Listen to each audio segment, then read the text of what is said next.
Hey, princess, how about giving some special attention to someone who's seen the real world? Growled Jake Morrison, extending his tattooed hand toward Sarah's arm as she tried to clean the nearby table. The scar that cut across his face from his left eye to his chin pulsed with his heavy breathing. A result of years in the state penitentiary, he'd been released from just 3 weeks ago. Murphy's Diner sat on the edge of Route 9, one of those forgotten places where the fluorescent lights hummed too loud, and the coffee was always slightly bitter. The checkered linoleum floor had seen better decades, and the red vinyl booths were patched with duct tape in too many places to count. It was the kind of establishment that attracted people who wanted to be left alone. Truckers grabbing a quick meal, night shift workers unwinding after long hours, and occasionally men like Jake who carried their anger like a weapon. Sarah Williams, 29, kept her eyes fixed on the table she was cleaning, completely ignoring the comment.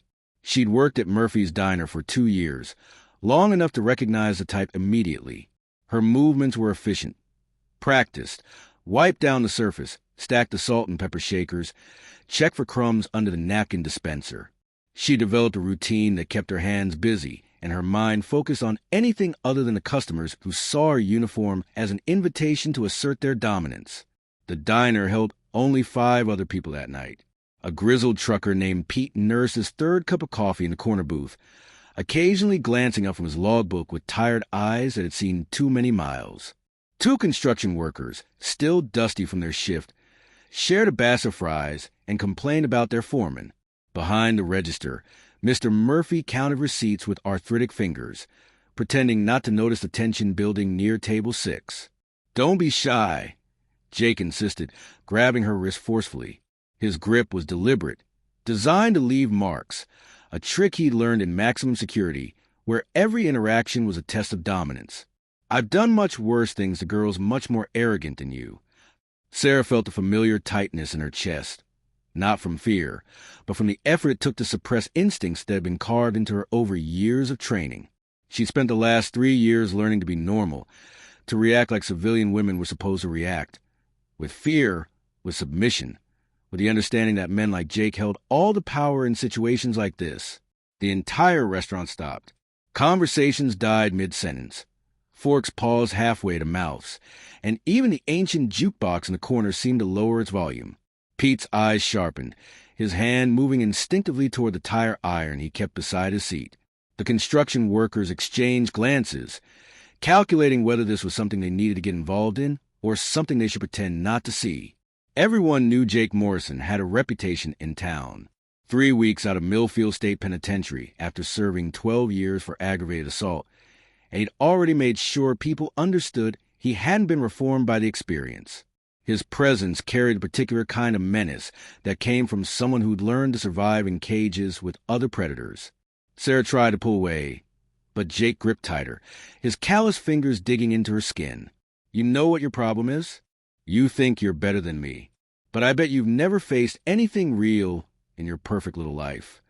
That's when something shifted in Sarah's face.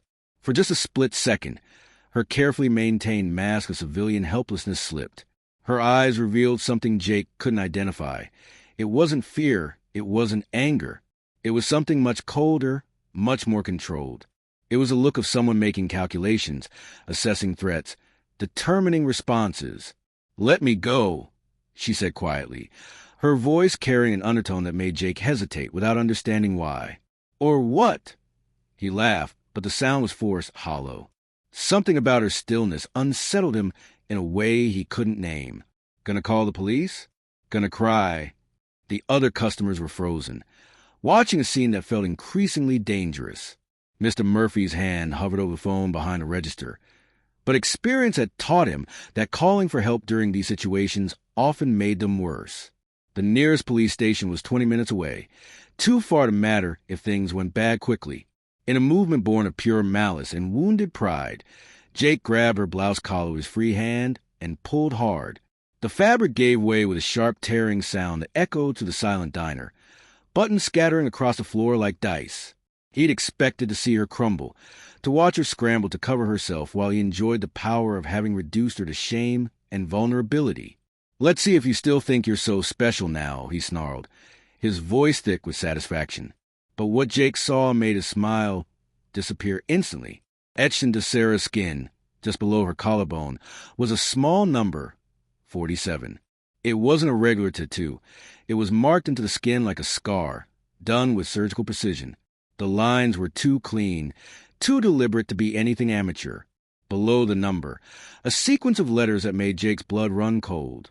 Classified, level 5. The silence that followed was absolute. Jake dropped the torn fabric as if it had burst into flames, his hand trembling as the implications crashed over him. He'd seen enough government documentaries in prison, heard enough stories from inmates who claimed connections to military black ops, to recognize what he was looking at. Sarah didn't scream, didn't cry, didn't try to cover herself. She simply stood there, looking directly into Jake's eyes with a calm that seemed to suck the warmth out of the room. It wasn't the composure of someone trying to be brave.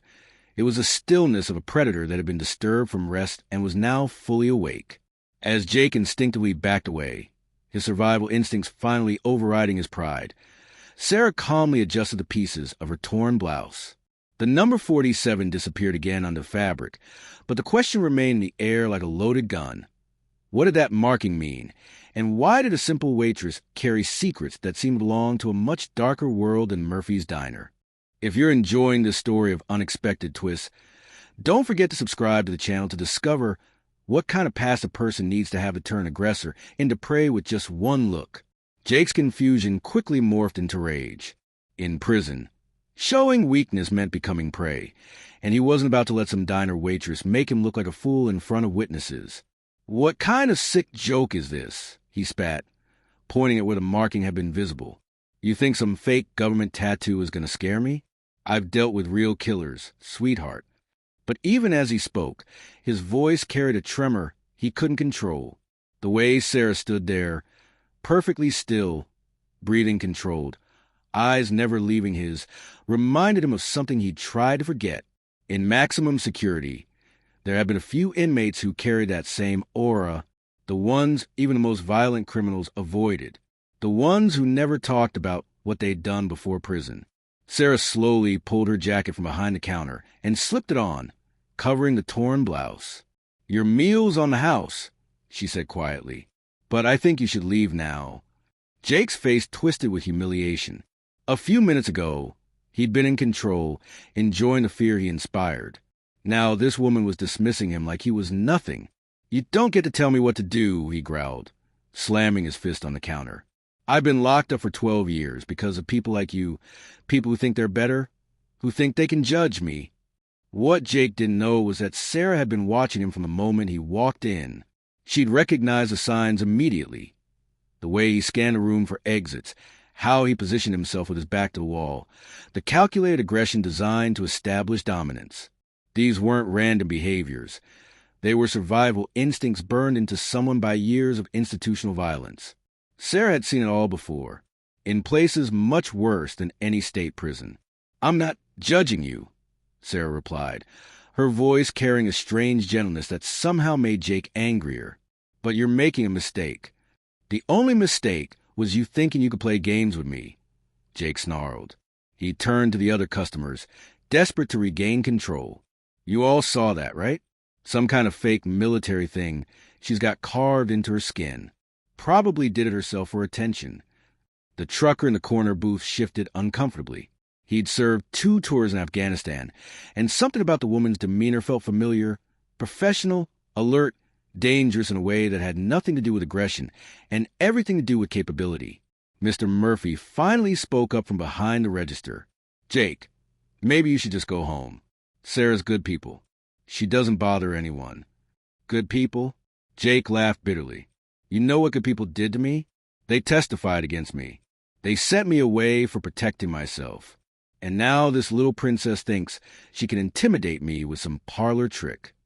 Sarah began wiping down the counter with mechanical precision, but her movements had changed. Every gesture was economical, purposeful. She wasn't cleaning. She was preparing for what nobody could say. "You want to know what's funny?" Jake continued, his voice rising.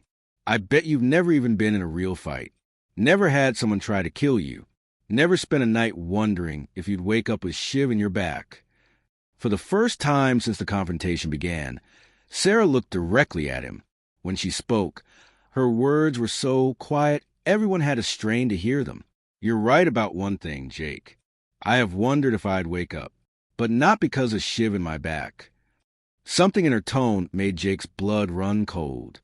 It was a voice of someone who'd faced something far worse than prison violence. Something that made 12 years behind bars look like summer camp. Jake felt his bravado cracking, but pride wouldn't let him back down. He'd spent too many years building his reputation as someone people feared. He couldn't let it end here, in a roadside diner, being quietly dismissed by a waitress who should be trembling. What none of them realized was that Sarah had already made her decision. The marking Jake had seen wasn't just a number. It was a countdown. And for first time in 3 years of carefully constructed normalcy, someone had pushed her far enough to remember exactly what those numbers meant. Jake thought he was dealing with a frightened woman trying to act tough. But the truth was much more dangerous. He was face to face with someone who had spent years learning to kill without leaving evidence, and his aggression had just activated instincts that had been dormant far too long. The next morning, Sarah didn't show up for her usual 6 a.m. shift. Mr. Murphy tried calling her apartment, but the line had been disconnected. By noon, Jake was back at the diner, smugly convinced he'd finally broken someone who thought they were tougher than him. "See?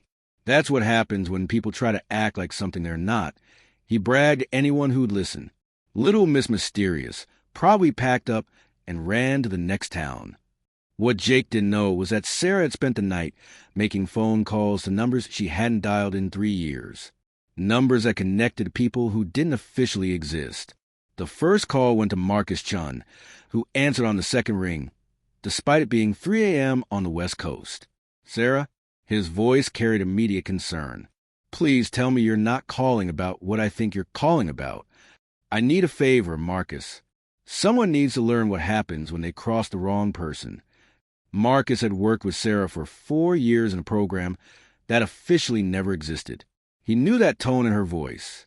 It meant someone had pushed her past the carefully constructed boundaries she'd built around her new life. "What do you need?" "Information. Everything you can find on Jake Morrison. Born 1979. Served time at Millfield State Prison. Recently released. I need to know who he hurt, who he might hurt again, and what he's most afraid of." By Thursday evening, Sarah had what she needed. Jake Morrison hadn't just been convicted of aggravated assault. He'd beaten his girlfriend so severely she needed reconstructive surgery. The case files Marcus accessed showed a pattern. Jake targeted women he perceived as weak, and he'd never faced real consequences for his actions until the justice system finally caught up. But there was more. Jake had a brother, Danny, who lived 2 states away and had no idea about Jake's violent history. Danny Morrison was a respected high school teacher, married with twin daughters. Jake had been telling people he was staying clean, getting his life together, planning to reconnect with family. Sarah also learned something else. Jake had been applying for jobs, lying on every application about his criminal record. 3 local businesses had already hired him based on false information. Friday night, Jake returned to Murphy's diner, expecting to find it Sarah-less and claim victory. Instead, he found her behind the counter, looking exactly as she had before, calm, professional, untouchable. "Miss me?" she asked without looking up from the order she was taking. Jake's confidence faltered for a moment, then surged back. He'd spent 2 days convincing himself that the whole incident had been his imagination, that the marking he'd seen was just a weird tattoo, and his reaction had been paranoia from too many years inside. "Thought you'd learned your lesson," he said, sliding onto a bar stool. "Guess some people are slower than others." "You're right," Sarah agreed, setting a coffee cup in front of him. "Some people are much slower to learn than others." Jake took a sip of coffee and immediately felt more relaxed. Finally, someone who knew their place. "I'll have the usual," he said, settling in. "And maybe we can forget about our little misunderstanding the other night." "Of course," Sarah smiled. It was the first time Jake had seen her smile, and something about it made his stomach clench with unease. It wasn't the smile of someone who'd been intimidated into submission. It was a smile of someone who'd been waiting patiently for exactly this moment.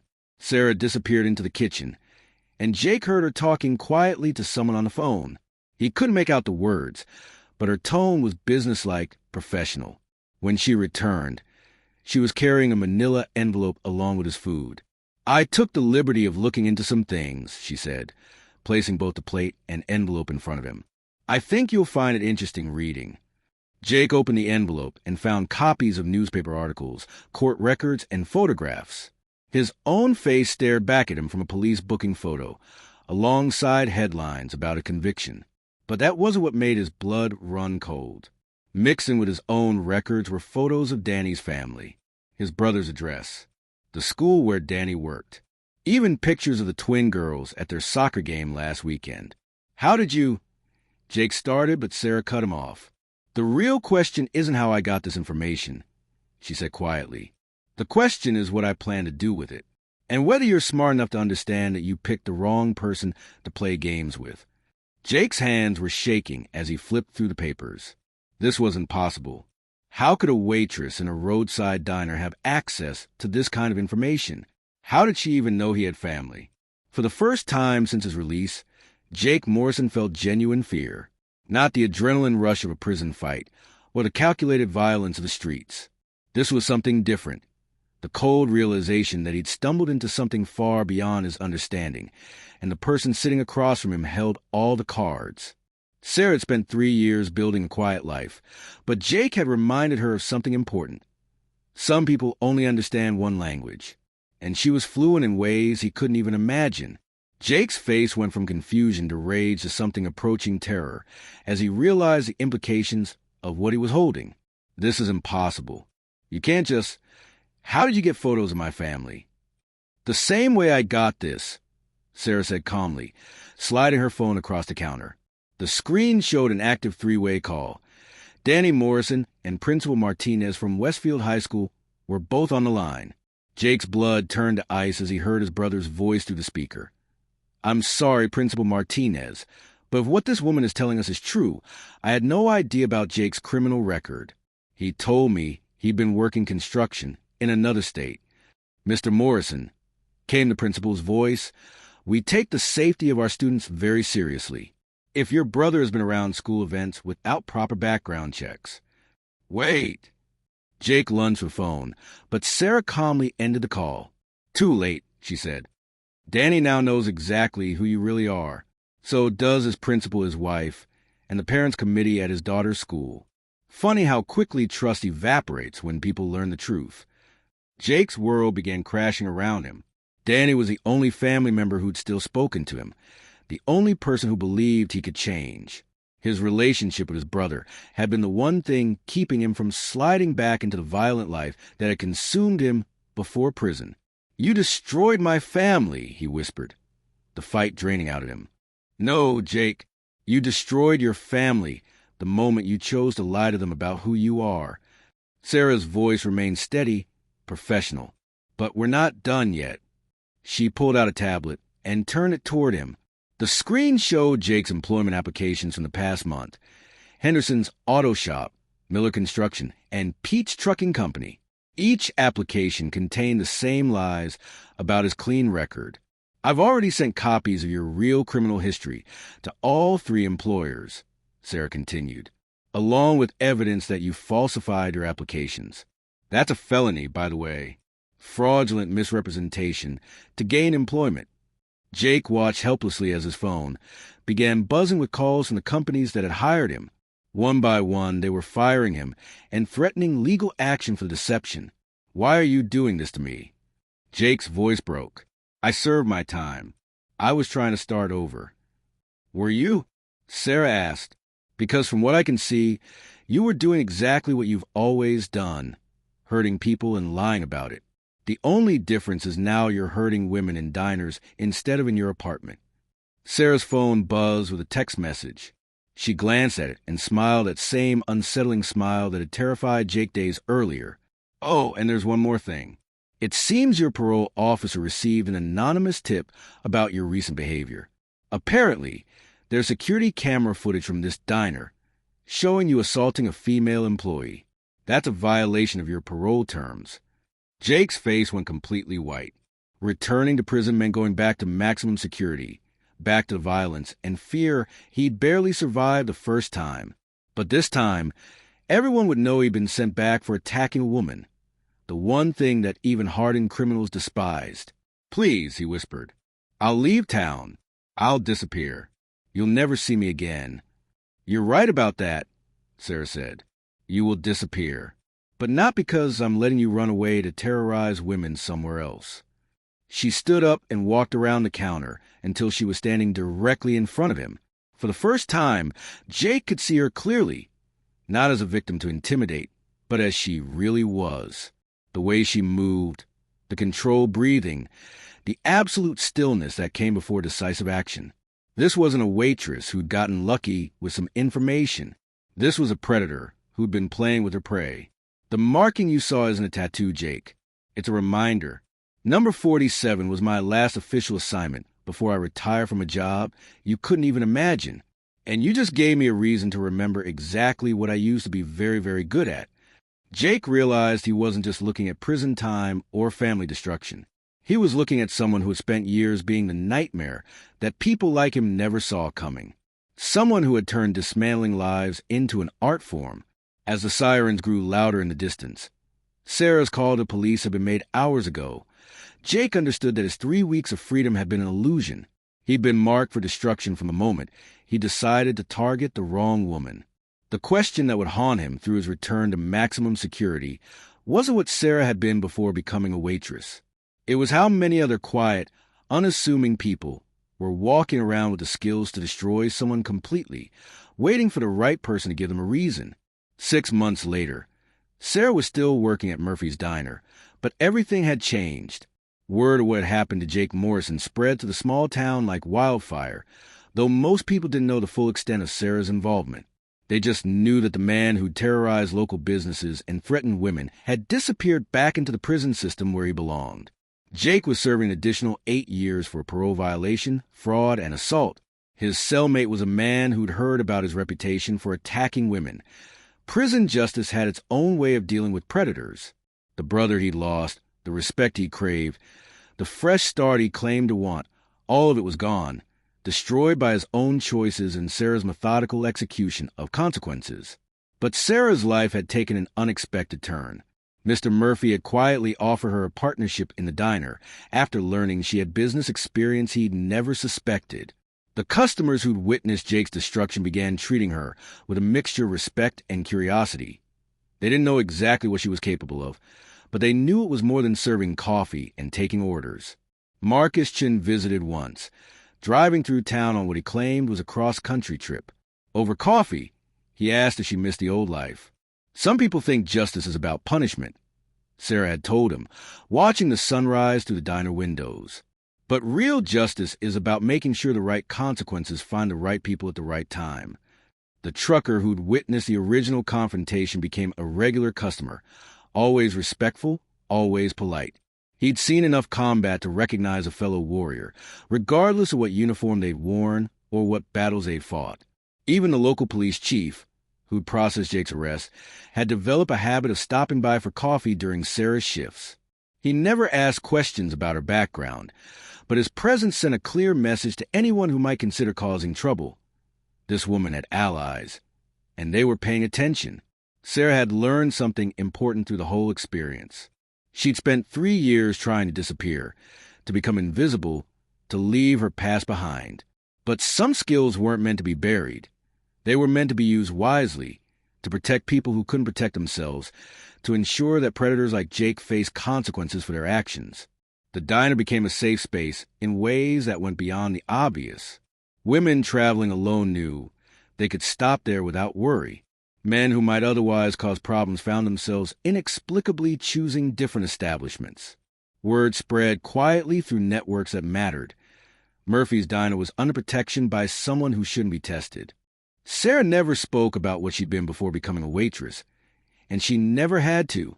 The quiet confidence she carried, the way she moved through challenges without drama or violence, the methodical precision with which she dismantled Jake's entire existence, these things spoke louder than any explanation.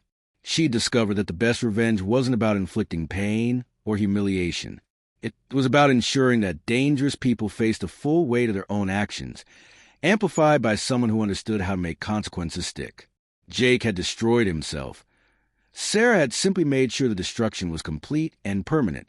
The number 47 remained hidden under her clothing, a reminder not of violence, but of precision, of the difference between revenge and justice, of why some people who seem ordinary are actually extraordinary, carrying skills and experiences that most people couldn't imagine. Jake had thought he was dealing with a weak woman who needed to be put in her place. Instead, he'd encountered someone who specialized in putting dangerous people exactly where they belonged, powerless, isolated, and facing the consequences of their own choices. The lesson wasn't about underestimating quiet people, though that was part of it. The real lesson was about understanding that justice doesn't always come from the system. Sometimes it comes from individuals who have the skills, patience, and moral clarity to ensure that the right consequences find the right people. If the story of intelligent justice resonated with you, subscribe to the channel for more stories about people who prove that the most dangerous opponents are often the ones you never see coming, and the most effective justice is served not with violence, but with precision, patience, and the quiet satisfaction of watching predators destroy themselves.